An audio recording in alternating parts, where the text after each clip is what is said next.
And we are live, bashing the brain on a Wednesday, and the Yankees have saved themselves from elimination. Aaron Judge has found his bat and his swing again. Oh, wait, this isn't the Yankees Absolutely, podcast. absolutely no shot you were awake for that. I It can't must stay have, up late. it For must have Bills, I'll been do it. Bills is probably 9:30, maybe 9:30. You were in sleeping for an hour. Yeah, back in the day, like my 20s, I was a diehard Yankee fan, didn't miss a game. My schedule's predicated on the Yankees. It's so, like, I still root for the Yankees, but I don't follow them nearly like I used to. It's just so hard to, like, be a diehard all-in baseball fan with 162, 163 games a year. It is such a commitment. I was hardcore Yankees too, boy, back in the day. Like And the hardcore Posada, baseball. Pettit, Jeter, A-Rod, like, it's just... I was hardcore baseball in general, like daily. Fantasy baseball is insane. I watched everything, but I don't know when you grow up. When I was in college, I did it. But when you grow up and you got stuff to do, and baseball, I have a take. My fix for baseball is like kind of sacrilegious, but I think they should go to 7 innings. Like, dude, who who has time to watch 9 innings? Well, they know they have an issue. It's why they, implemented the pitch clock. Like, they know they have a time issue where it is just so hard. So, like, last night, Things have changed. Nobody wants 4 hours. I don't want to do anything for 4 hours. yeah. But the Yankees are alive, so that was great. It is the one sports team that we wholeheartedly agree on. We got a good bathroom story this morning. We got a good bathroom story. Justin Wildham says Stanich versus Hardy has got to be the top round one bout in the tourney. That's why we're here. That's why we're doing the show today, bud, because we got a lot of facts that aren't out there. We got a lot of good nuggets, a lot of lineup nuggets. Luke Stanich is not in for national duels. He's out. He's not going to be ready by national duels. We got a lot of stuff like that coming. I was so jazzed up when the brackets came out. And if you remember a few, I don't know, a month, 2 months ago, when we were talking about, because I'm on the seating committee, right? For those of you that don't know. And there was a time where I said on the show on a couple different occasions that I was kind of bummed out that they're only seating 4 because then we'll have to wait for the brackets to be drawn. Well, I didn't realize until like 2 weeks ago. I wasn't told, and I didn't know until 2 weeks ago that they were going to draw randomly the full bracket and release the full bracket. And so I was so pumped up about that because, like I said, you get the full bracket and you can go bonkers on the preview coverage and breaking it down in a million ways. And so last night when the brackets were all drawn, I scrambled out some. There's probably about 25 Vintage matchups. Willie. Yeah. But go look at Matt Scouts on Rockfin, and I have the top early round matchups. So any in first round or second round duels. I didn't want to go too far out because who knows? There could be some upsets and they might not even materialize. But anything in the first or second round, big matchups. I have about 25 of them in there, and then I ranked my top 10. Some you will agree with, some you probably won't. And we're going to talk about some of those on here too. Yeah, maybe we can go through some of them. But the brackets are out. We can talk about the brackets. We can talk about seeding, and we can kind of now, the information that I had for seeding and the rosters that were sent in.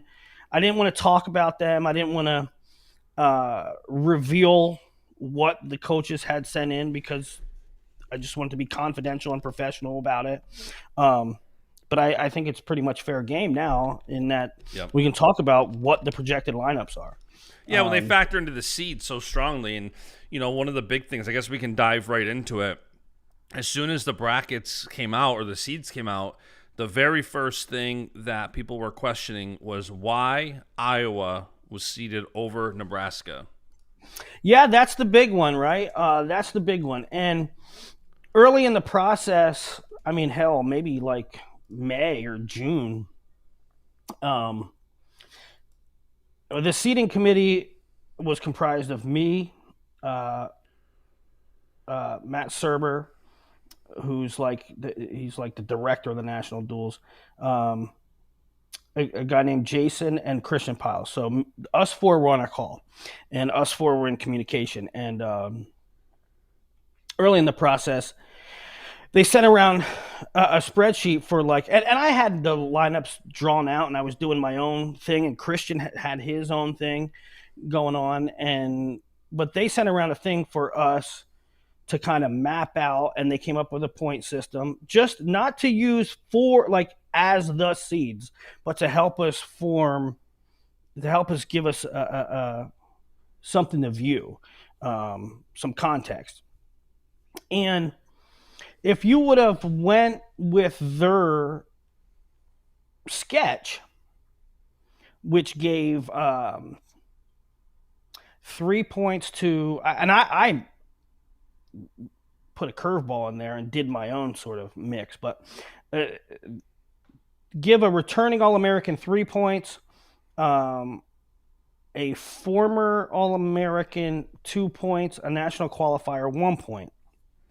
And if you did that for each lineup, you add the points up, and it gives you a look at who's the strongest team.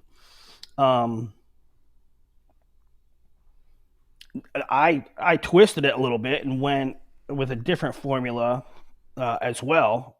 One where there was 4 points for a finalist, 3 points for an All-American, 2 for a qualifier, and 1 for what I considered a blue chip, right? And none of this was carved in stone. It was just an exercise to arrive at something that would help you get to who the best 4 teams are.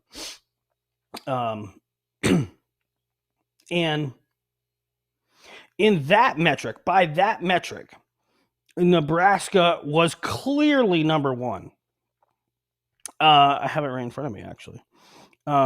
Nebraska, by the 3-2-1 process, Nebraska had 21 points based on 7 returning All-Americans.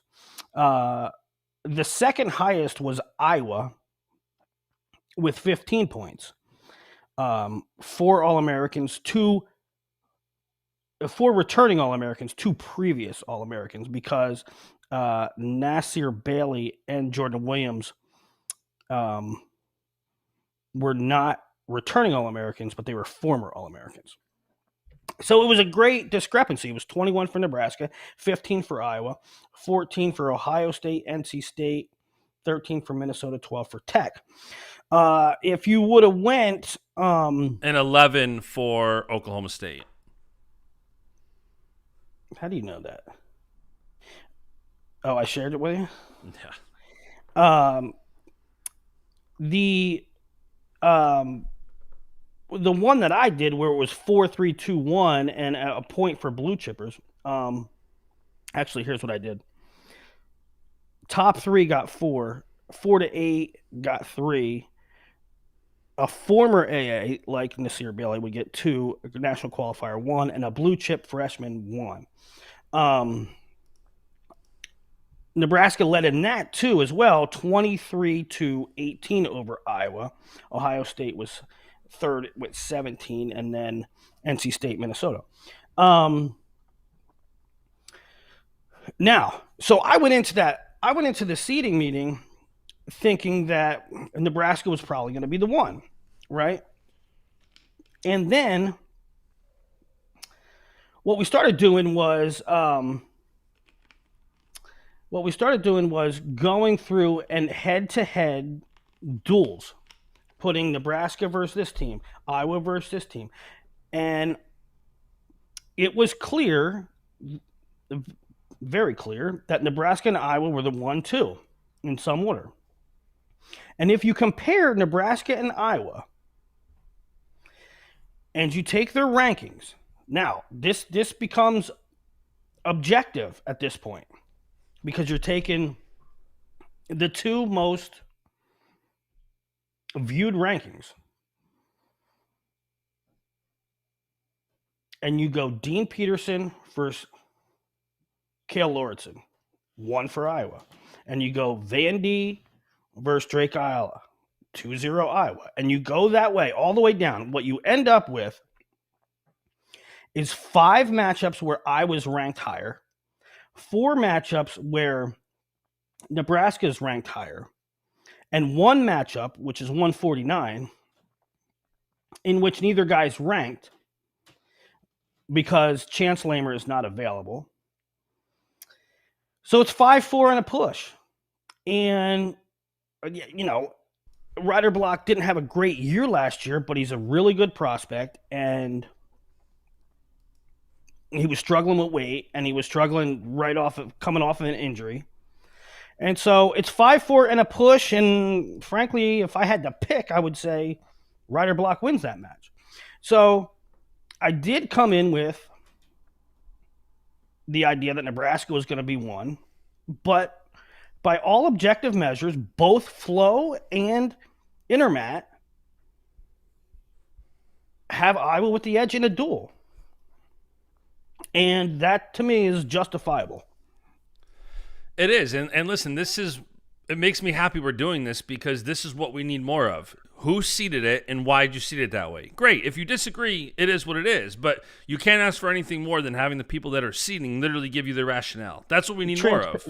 Transparency, right? I mean, you don't get that a lot in wrestling. You don't get a whole lot of behind-the-scenes answers.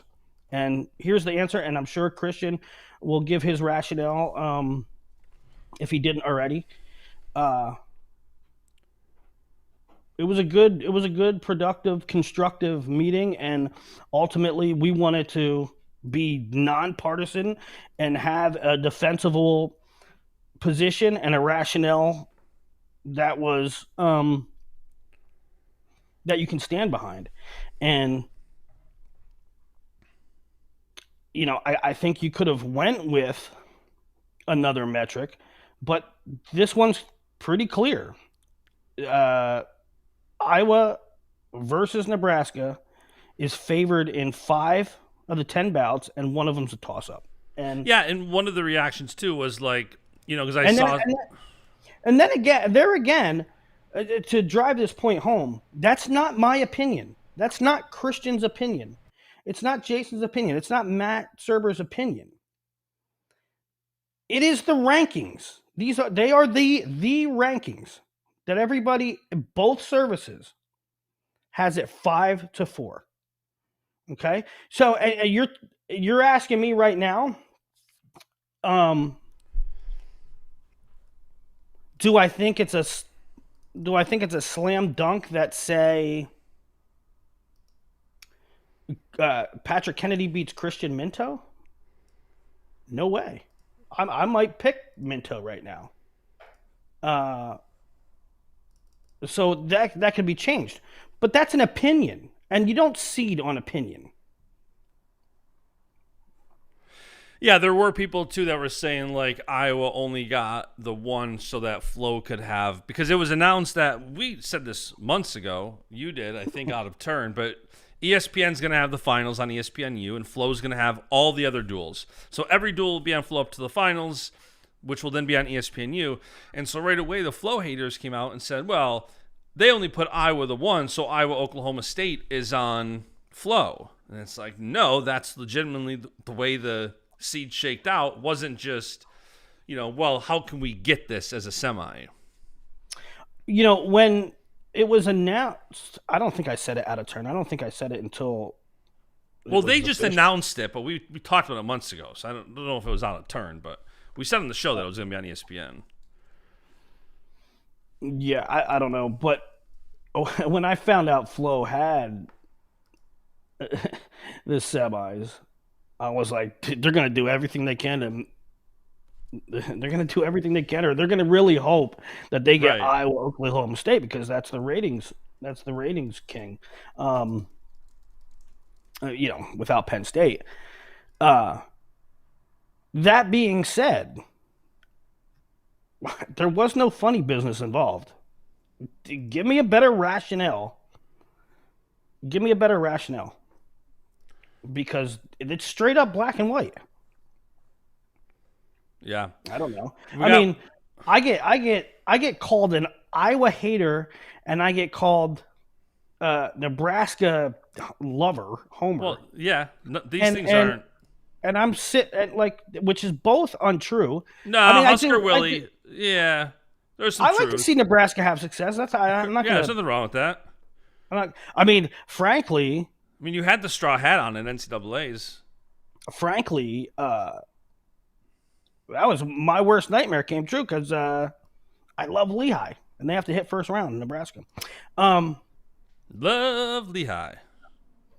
But and so miss me with that. Like, Hey, one more. There was no funny business on Flo's end. There was no funny business on my end. I mean, Another question popping up, especially in the chat now that we're kind of talking about criteria, is with Oklahoma State being as low as they were, how did they bump up to get the 4 seed? Because we had mentioned that NC State had more points, and even that was like what the question that's asked in the chat is when you use the metric I referenced, Oklahoma State was behind NC State. Yeah, Iowa was behind Nebraska too. Iowa was behind Nebraska too. Now do the matchups. We didn't. That formula was not made to say this is how we're seeding the tournament. That formula was made to say, let's get a little rough estimate. Let's see how let's have a constructive brainstorming session and see what it looks like with this. This is not the end all be all. You guys know how I am with seeding. I take it seriously, and my only goal is to get it right. And you know, I literally said in the meeting, listen, and I said this. I said Christian's going to have to go on a show and defend these. I'm going to have to go on a show and defend these and have a real rationale. Mm-hmm. And we came to a consensus. We came to an agreement that we could stand behind, and I stand behind it. Yeah. So the bracket is set. You want me to pull it up and we'll go through the first round matchups? Well, let me talk about the Okie State thing. The Okie State, they lost a bunch of guys.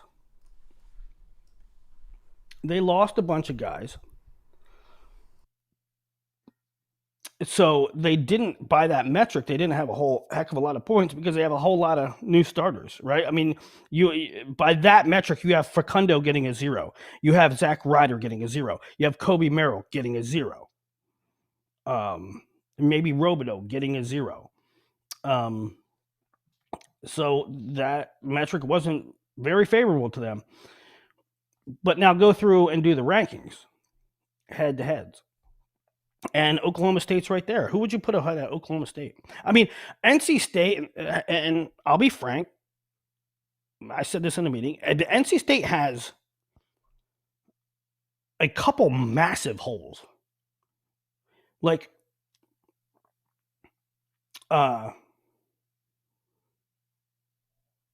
somebody brought up Patrick Brophy, and I'm like, no, because Patrick Brophy transferred, or at least announced the transfer of Patrick Brophy after the rosters were in. So some of us were flying blind, saying, is Brophy going to be eligible and at the national duels? So like a couple weeks ago, after it was announced, I immediately asked those guys at NC State, I said, is Brophy going to be available first semester? And they said no. So that took Patrick Brophy out of the equation. And then Christian brought up, when we got to Lehigh, that Stanich is out. And then I confirmed I confirmed that he's out. Not that I doubt Christian, but I just followed up, and he is indeed out. So, yeah, look at Okie State's lineup and look at the rankings, and that's how Okie State got up there. Yeah, I think it makes sense. And again, it's good to have the discussion, have the transparency. That's all you can ask for. Yeah, so I mean, there were some key personnel issues like Chance Lamer not available first semester. Cornell, several guys not available that weren't. They didn't even submit them. Not no Meyer, no Cornella. I think. Well, The lineup submitted looks like a shell of the Cornell team. It's crazy. Um,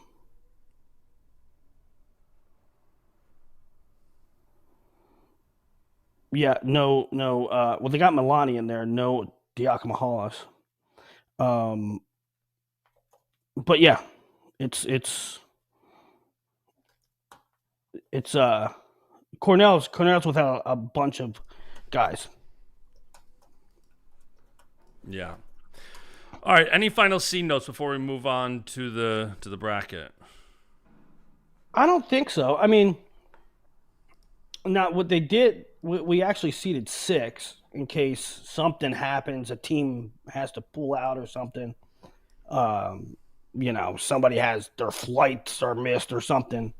There is a 5th and a 6th that they would move up. But actually, I don't know how they would do it now. They'd have to redraw the whole thing, right? Yeah. Who got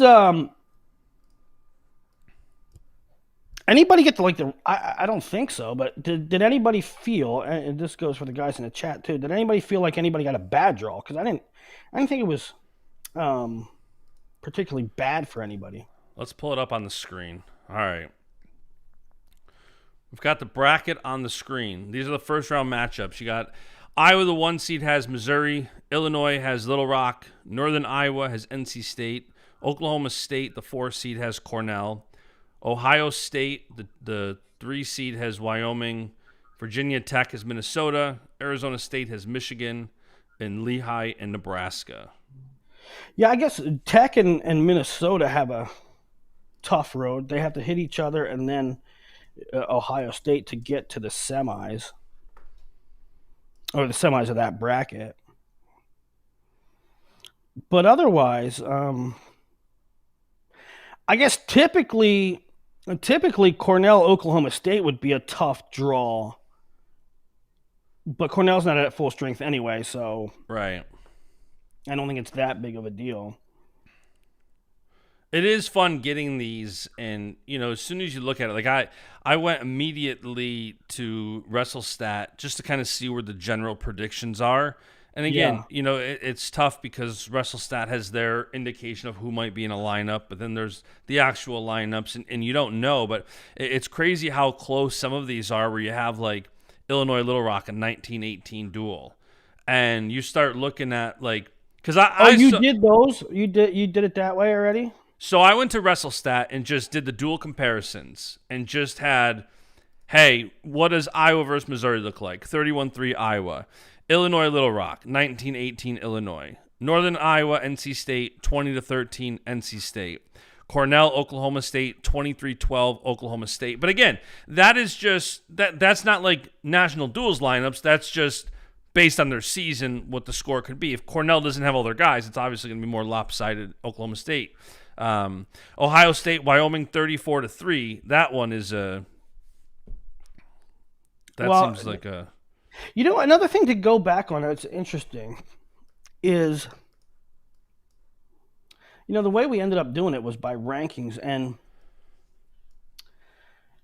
Angelo Ferrari wrestling his 5 bouts and wrestling the schedule he did really tipped in favor of Iowa, because like Angelo's ranked 2 and Silas is 5, right? Yeah. Like let's say, and Silas is a returning All-American and 2-time blood rounder, and Angelo has never been in the tournament because he's a freshman.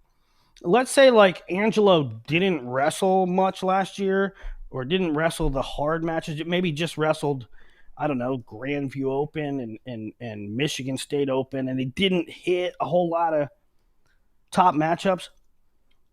Neither of the services would have been able to rank him that high. Yeah. So it's really interesting now with these 5 dates. it can really help you for next year with seeding for this. Yeah, and one question I had for you last night that I don't know if we even have the answer yet is if the national duels is going to be treated as exhibition like the All-Star Classic, how will matchups affect seeds and ranks? And as you look at the early round matchups, which in a couple minutes we'll talk about some of your favorite ones, but you look at two of the biggest ones for me are potential NCAA Finals rematches in the second round. You have a potential Drake Ayala versus Luke Bird NCAA Final rematch and a Troy Spratley, Vincent Robinson potential rematch in round 2 from the NCAA Finals. Those are those are monster matches when you talk seedings and rankings through the year, and I don't know if we have the clarity yet on if these are going to be treated like an exhibition match or if all these matches are going to count towards the season. They're going to count. They're going to count. There's no way they're not going to count. I mean, I know what you're talking about. Like, you're talking about as like All-Star Classic counted as exception. Correct.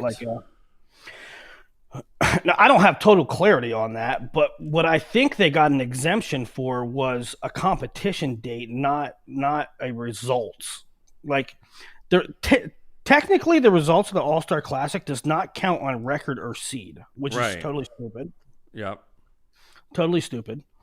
Because they certainly count on rankings, or at least they should. I don't know. But these got to count.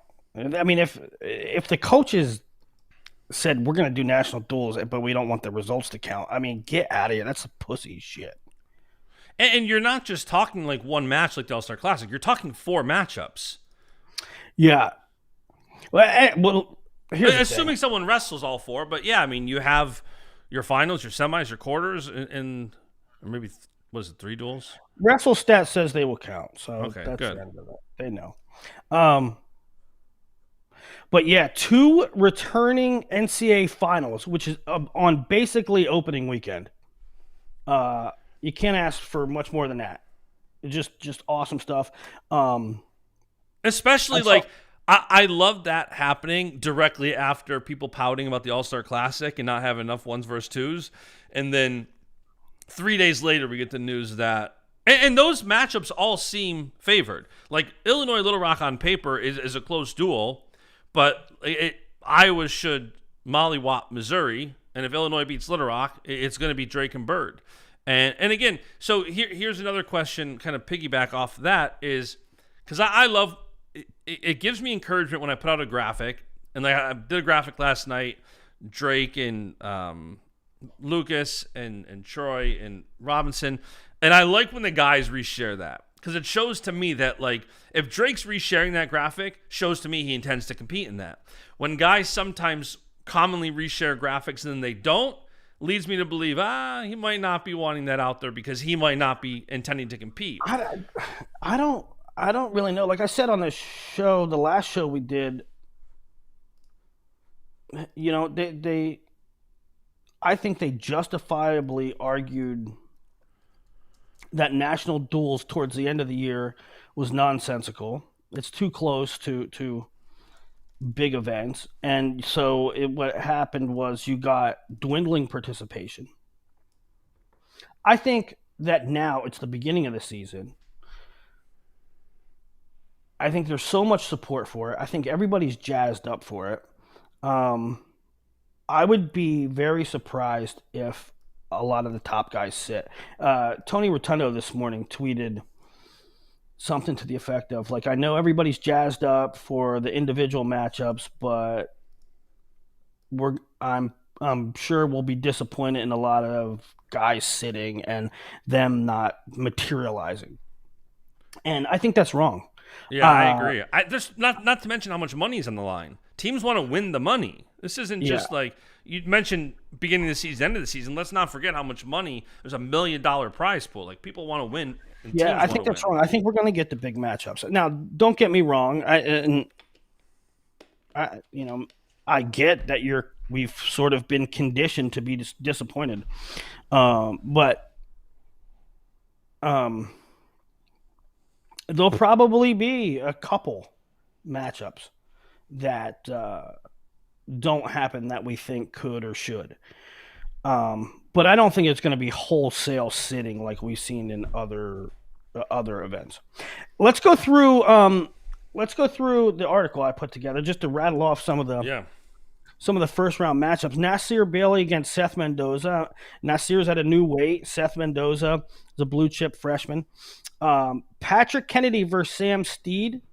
Both All-Americans last year. Steed up a weight from last year, going 65 to 74, but Kennedy's on the smaller side for 74 anyway, so I don't know if size will be much of a thing there. Steed's a pretty big boy. Angelo Ferrari against Aiden Sinclair. Both freshmen. Both come in with a whole lot of hype. Angelo had an excellent season last year. Sinclair split time at 84.97, and there were some good performances and questionable performances, but I'm sure he wasn't maxed out at the time, right? I don't think he was clicking on all cylinders. So it's a good matchup between two guys who figure to be in the mix at 84 for a long time. Wyatt Volker, Isaac Trumbull. Volker moving up to heavyweight. Trumbull moved up to heavyweight a couple years ago. Simon Ruiz, Alex Facundo. Now, Alex Facundo, by all reports out of Stillwater, is doing really well in the room. And he's getting thrown right in the fire because he's going to have Simon Ruiz, who is fifth in round one. And if Okie State wins, and they should, he is going to have in the next round Matt Singleton. So he's going to basically open his season with two returning All-Americans, fifth and seventh. So big test for Alex Facundo, and even if he splits them, we can say Alex Facundo is a thing, is a factor. Yeah, 100% this year. Eddie Nietenbach, Dylan Fishback, Joey Novak, Seth Shoemate. How about Joey Novak last year at NCAAs? He took fifth. He beat Michael Beard, Stephen Little, and Cam McDaniel. Impressive. Heck of a tournament. Christian Carroll, Nick Feldman. I love that matchup. I think, everybody sees the skills that Christian Carroll has. Has it materialized at the college level yet? Not really, but it's a good matchup with Feldman, and I think everybody will tune into that. Eddie Van Treska versus Jory Volk, two All-Americans. Sasso versus Gavin Nelson, Jimmy Mullen, Coy Hopke, Ryan Crookham, Jacob Van D. I like that matchup for a couple reasons. Now, I think everybody will say, Crookham, next topic, Crookham, and maybe so. But for a guy that's coming back from injury and we haven't seen him for a while, that's a pretty good, day one test, right? It's a great litmus test to see. People, you take time off and people kind of just assume they're going to be automatically right back to where they were. This will be a very good indicator of how close he is, I think, to that, depending on how this match goes. And I'm sure he's going to have to shake some rust off. I don't think that if he doesn't come out and win this in a dominant fashion, Ryan isn't the same Ryan Crookham he was before. He's definitely probably going to shake some rust off, but it will be a great indicator for sure. Yeah, who in somebody in the chat? Aaron Bartlett, who was typically spot on, said that then Facundo will have Kennedy. Bro, Facundo's if Okie State would upset Iowa, or if they would knock off Iowa, Facundo's path would be Simon Ruiz, who was third, Matty Singleton, who was seventh, Patrick Kennedy, who was fourth, and then probably Christopher Minto, who was fourth at the weight below. I mean, dude, what a crazy bracket for him. Yeah, that's insane. Yeah, Ryder is listed. They were listed Ryder and Thompson at 84. And for you guys that were saying can NC State beat Oklahoma State? I don't think so. I mean, I think they could if the stars aligned, but Okie State's young and mostly unproven up top with you're going three freshmen or three first time starters, really. Uh, well, Facundo was a starter, but Facundo, Ryder, Merrill,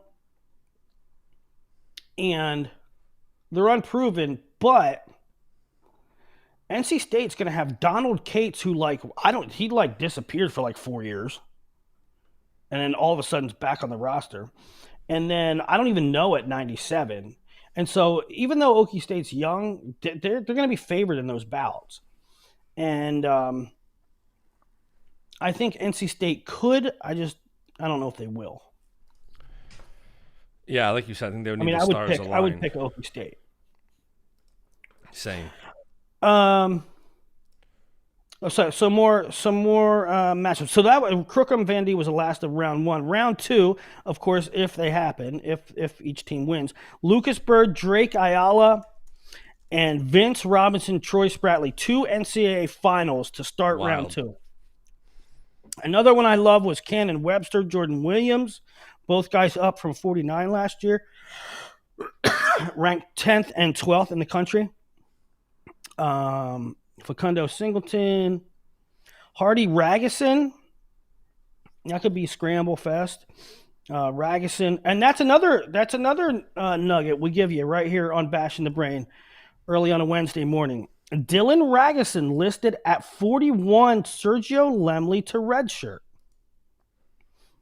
That's news, and a lot of Michigan lineup news because they're listing Botero at 33. They're listing Ragusin at 41, no Lemley. And then they're moving guys up. Gilcher, Catcherbone's inserted at 49, Gilcher at 57. Gilcher at 65. Mantanona, Bo Mantanona at 74. Brock Mantanona going all the way up from 65 to 84. Is that right? Or is it vice versa? Yeah. Bo at 74, Brock at 84. So Hardy Ragusin, Minto Mantanona, both were at 65 last year, Minto and Bo, and that was a 7-2 bout. Allred and Mantanona. And then how about this for a good second round match, huh? AJ Ferrari, Tay Gadiali. A 2 versus a 4. Yeah, 2 versus a 4. And AJ's debut at heavyweight. It's going to be awesome. It's going to be such an awesome event. Yeah. Yep, it's great. It's great. And I'm sure as it gets closer. What's that? Nick Costco says Michigan has some spots where they need to prove it, but the Wolverines could be pretty damn good. Yeah. Let's see how their guys develop. They recruit really well. Gilcher was a Super 32 champ. Catcherbone was a finalist. Both Mantanonas made world teams. Hayden Walters, even at 97, he could be good. Super 32 champ. And so they have the talent to do so. Tass Robertson is asking how the money breaks down. I'll do a quick rundown. The winner of the national duels gets $200,000 and the runner-up gets $150,000. Third place also gets $150,000. Fourth place gets $75,000. Fifth place $50,000. Sixth place gets $40,000. Seventh place gets $25,000, and then eighth place and really the rest of the teams get $20,000. That's the breakdown. Yep. And the third place getting the same prize money as the two, really sort of squashes any arguments of like, well, we would have took second if we were seated differently. Yeah. Right. Maybe, but the prize money's the same. So. Yep. No, I like that move. Nope, Jeff, you're wrong, pal.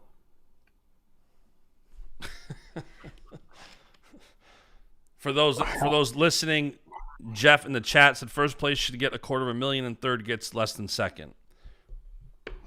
And the brain says no. Yeah. What Don else? Bashada's in the chat saying Brock Hardy, Luke Stanich round 1. Don's probably joining late from 200 miles offshore. Luke Stanich is out for this event. So let's go real quick. One of the things I'm excited to talk about, and this is all going to be reflected in Crystal Ball. Crystal Ball is going to be wild upon next update, which is going to come soon. But I got like a backlog of, I got RAF stuff to do and matchups to make for the third card. Willie's also teasing out big news coming before he wants to do Crystal Ball. Yeah, there's. I'm going to tell you we're going to talk a whole heck of a lot about lineup changes and stuff right now, and that'll be reflected in Crystal Ball. But there's still a couple other pieces that are going to be like bonkers news and have a serious effect in Crystal Ball. But let's talk a little bit about some lineup stuff. Nebraska will have probably Kel Lauritsen at 125. No Chance Lamer at 49. Minto and Araju flip-flopping early on. It was that Minto was going to go 65, stay at 65, and Araju was going to go up. They have flopped, and I frankly think it's for the best. Minto had a hard pull last year, and I think Araju can make 65 comfortably. So that's in Nebraska news. Iowa listed, and this isn't carved in stone, but Iowa listed Block at 49. So it could be a little gamesmanship. It could be Voinovich. It could be who am I thinking of? Miguel Estrada, but they listed Block. Ohio State listed Bouzakis with Macron at 25, Davino at 33. Here's another one that we were unsure of. Ethan Styles is listed. So some people, when Styles transferred, just like Brophy, just like a couple other guys, can he wrestle first semester? There were some questions about that, if Ethan Styles would be able to wrestle here, and he's listed. So that's Ohio State. NC State, pretty straightforward. V-Rob, Redding, Jack, Biskins, Arrington, perhaps Will Denny, a true freshman, Super 32 champ. Maddie Singleton, then Cates, Howell, who's a freshman, and Trumbull. Minnesota, straightforward. They list Nelson and Noggle at 97, Hopkey and Tabor at heavyweight, but I think it'll be Nelson and Hopkey. Virginia Tech, straightforward. They list Campbell. Seidel's waiting in the wings. Okie State, Spratley, they list Figueroa and Hughes. They list Young and Vega. Swiderski at 49. Teague, Travis, and Robideau. And for those asking about Tegan Jameson, I'm pretty sure he had surgery. I'm almost sure. He's dinged up. He's not ready to go. So he might be in the lineup later in the year. Travis, Robideau at 57. Lockett and Routledge, two true freshmen listed at 65. Facundo, Ryder, and Thompson.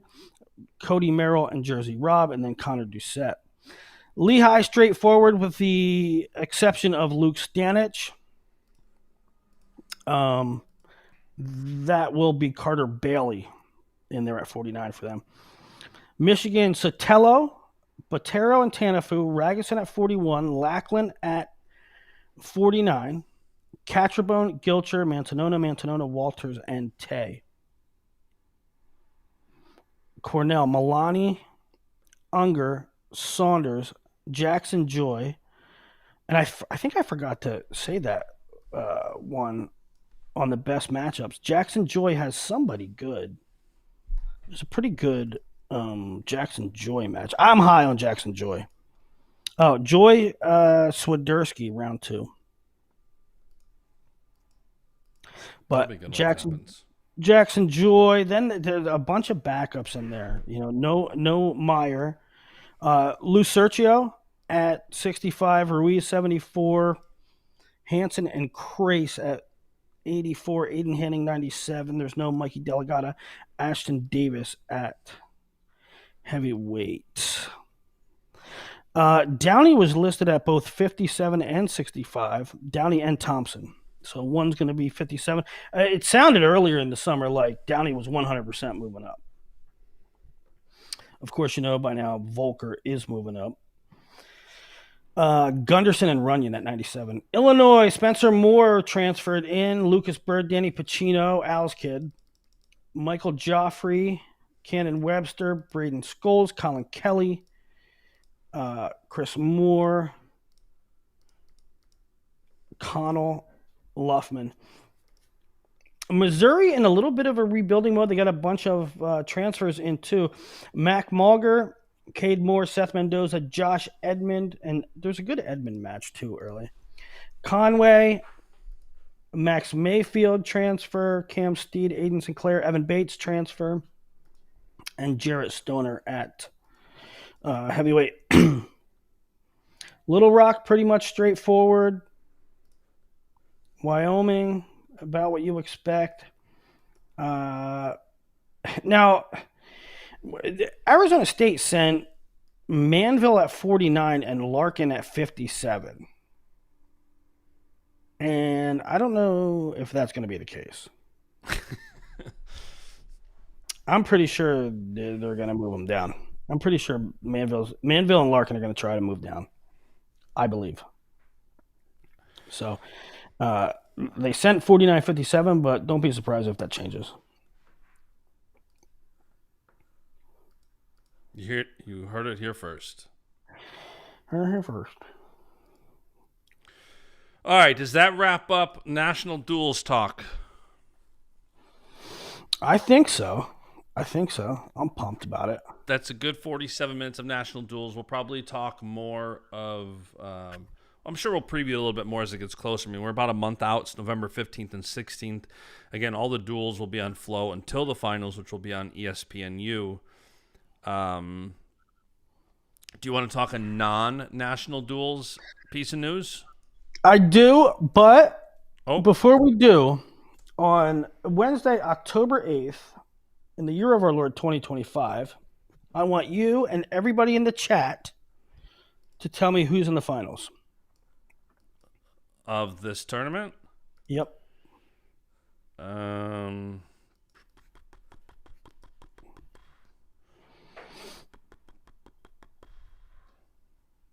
we got, guys? Make your picks. I have to do a more thorough analysis. I lean Iowa, Nebraska. Yeah, that's what I'm going to go with. Chalk. Yeah. It's not that exciting of a pick, but... No. Not that exciting. And there's going to be some nip and tuck moments. Right? I mean, Nebraska, as good as they are, with 7... It's crazy that Nebraska has 7 returning All-Americans, but still, I mean, it's not the 4... You think with 7 returning All-Americans in a dual tournament,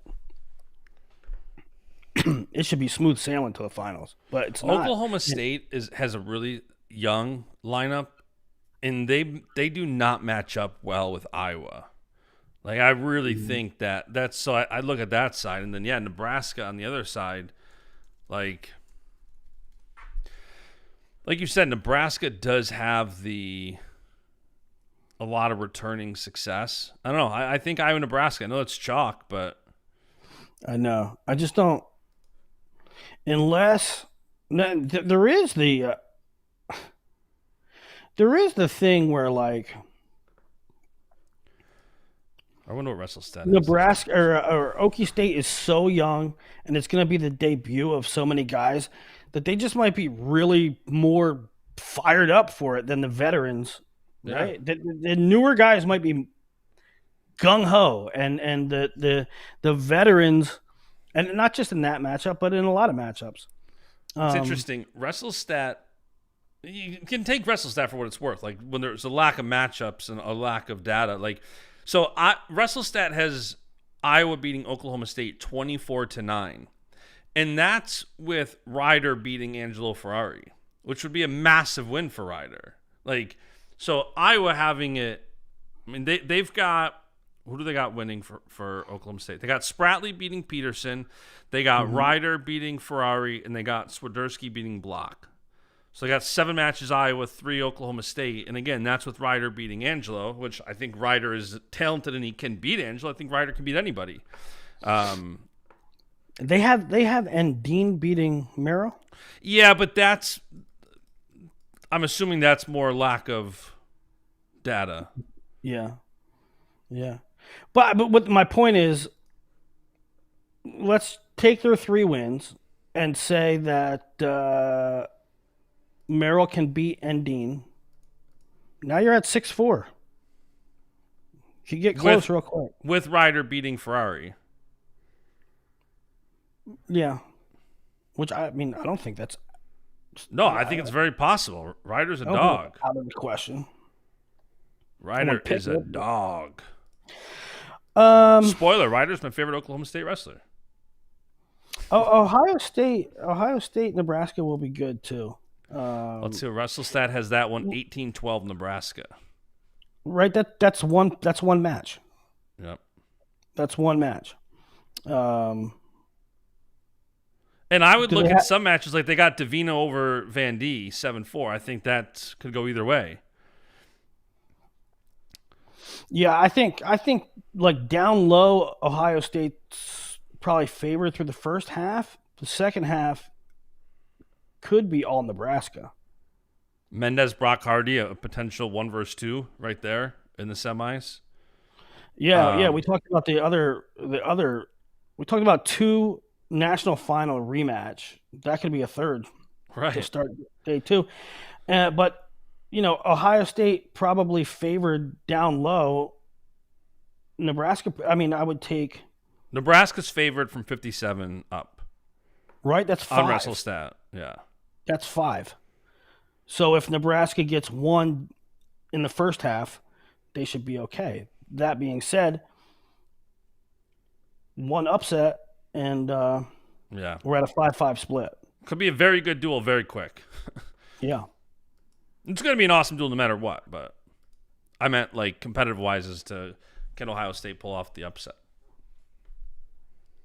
Yeah. So. I'm pumped. It's going to be a good show or a good event. Yeah. And, you know, the off-season is the off-season. And that's why we tune in, because kids get better and kids get worse, and I'm sure we're all penciling in Okie State and Iowa and penciling this team and that, and NC State's going to have something to say about it, and Minnesota's going to have something to say about it, and Tech, and on, right? Yeah, 100%. All right, so let's another nugget, non-college duels, national duels related. Penn State gets another big recruit. What'd you make of it? Yeah, Sidun, when I initially talked to him, well, I didn't talk to him. I talked to his coach, like through his coach. But initially, I think it was Iowa, Penn State, and somebody else. I think it might have been Ohio State. I'm not sure. It was Penn State, Iowa, and somebody else. But then, like when he publicly came out, he had a long list. So it basically told me he had leaders, but he was also open to everything. Yeah. But in the end, it was Penn State, and I kind of. And for those who maybe don't know, he's 4th in Willie's class of 2027 big board, 4th overall, and then he's currently the number 1 ranked high schooler at 120 pounds. So a massive recruit, somebody who I'm teeing this up to ask you. This seems like it will be the answer to taking over for Luke at 125 after Luke is done at 25. Do you project him to be a 25 lifer? I think that's his aim. I think that's design. I'm always a little dubious of guys holding it. I mean, he's not big, but he is put together. And some guys that are built like that, it's really hard to cut. I don't know how big he gets. Right now he's a 25, but he still has 2 more years of high school, maybe a redshirt year, maybe not. I think in a perfect world he's a 25. Yeah.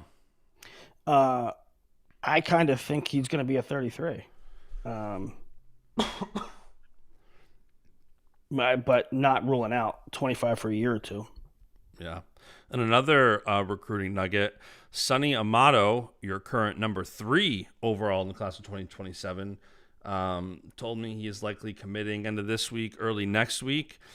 His final 4 was Virginia Tech, Oklahoma, Iowa, Iowa State. So we should have what were they again? Virginia Tech, Oklahoma, Iowa, Iowa State. Yeah, somebody texted me yesterday and said it's done. And, I text them and no, it's not yet. So. Well, if it's not done, it's getting close. He's going to announce it end of this week, early next week. I extended the invite to come on the show and talk about it on our Monday, Tuesday show next week. So maybe we'll have any guesses? Talk about it. No, I really don't. I don't tend to ask them what they're leaning. I like to kind of just go with my intuition, and I don't really have a poll on this one. I think it's going to be Iowa. Yeah? Be a good get for him. Mm-hmm. Yeah, I think it's going to be Iowa. And if it is Iowa, I really need to come on here because I'm sick of the narrative that only Penn State kids commit on here. So I would love an Iowa commit on here. I think he's in a really good bracket at Super 32. So hopefully he has a really good showing, and it'll be a great week for him. He can commit and also beat some ranked guys at Super 32. Yeah. All right, Willie. Any final notes? That's all I had. National duels. Penn State lands Landon. Sonny Amato committing soon. Busy time at Math Scouts. New rankings up. Basically the final rankings before Super 32. So they will basically be the prescription for the seeds for Super 32. The only things that might change is these rankings are coming after Grappler Fall Classic and Journeyman. The only thing that may change would be any results from who's number 1, which are, just 1s, 2s, 3s. Those flipping. So I got them done late last night. I will now apply them to the seeds, get the seeds updated. But if you want to get a jump start and see where guys are seated, hey, there wasn't a whole heck of a lot of changes anyway. Maybe this is an after show comment. Why do you have the senior events listed out in the show notes? Do you remember? Yeah, I'll tell you why. Because I have a meeting in 2 hours with DraftKings, and we have to collect data. We have to collect results. Collecting results. Well, that should be easy to do. This sport is notoriously easy to get results. Dude, it is a nightmare. It is a nightmare. We're still stuck. Listen, WrestleStat needs to just do senior level, and that solves everything. WrestleStat needs to do freaking high school. Impossible. It's an impossible task. I think WrestleStat. These guys that write freaking code for these bracketing systems, they kill me. They kill me. We need to. I think WrestleStat should do a paid model. I don't know what the premium tier would be. Can you imagine? It's going to be a nightmare with Super 32 brackets on this new flow thing. Nightmare. You're not looking forward to it. Nightmare. Mongo Smash in the chat is just dying for a Willie voice. Is there a flow bracket lead into No. a voice? Do you got There will be anything in no- you? There will be no voices today. All right, well, there'll be another Baschamania probably out tomorrow. Eric Bischoff is chatting with him this afternoon about. I'm really excited to have that chat. Growing up a pro wrestling fan, like the synopsis of the show is going to be drawing parallels from WCW, WWF, and how his vision to bring that to make a sustainable pro wrestling league for freestyle wrestling. So very excited to have Bischoff on. I now have to get another action figure because I started doing anytime I have a WWE Hall of Famer on the podcast, I get their action figure. And I'm going to have a shelf. So I got Kurt Angle, Jerry Briscoe, and now Eric Bischoff. Does Bischoff have an action figure? Yeah, I found one. So Nice. it's going to cost me way too much. I'm spending $45 on it on eBay, but I need it for the office. All right, boys. Who do your Bills have this week? Falcons, Monday night. We got both of us play Monday night. We play at 7, I believe, and you play at 8. Is McDermott still the coach, or does he have to find a new RTC? I'm a Sean McDermott lifer. Basically, the way it works is once he came on the podcast, I'm going to root for him forever. So, all right, boys. Hopefully, we gave you a lot fun to chew hour. on. Like, subscribe, comment, tweet us. Go We'll be Yanks. back with another episode Monday, Tuesday. See ya. Go Yanks. Go Yanks.